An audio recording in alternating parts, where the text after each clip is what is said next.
Can you install two brackets on one pillar? Yes, you can, on the same height. In different heights, you can also do it.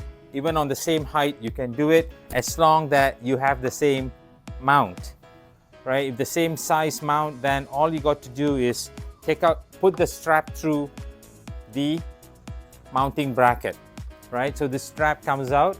What we did was we had two straps for each of them. We removed one of them and we put it through one, and then we put it through the other one, right? So we put it through the first white strap, the white adapter, and then we put it through the black adapter, and then we tightened it. So it's a similar process, just that you need two units which are identical, and you can put your TV on two TVs on a pillar. If your pillar is bigger, you can have 3 TVs, up to 4 TVs you can put on a pillar, as long as that the space allows for you to do.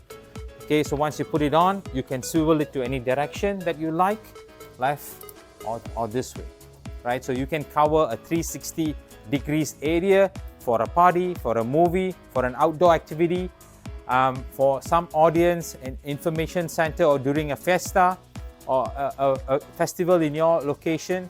This monitor's mounted on a tree or on a pillar is going to give you an easy way to mount it and remove it when you like, without hurting the tree, hurting the pillar. It's going to leave the pillar as it was, not invasive at all, not leaving holes, not leaving marks, and you can use it in public areas, in your home, or in your gazebo, in your patio.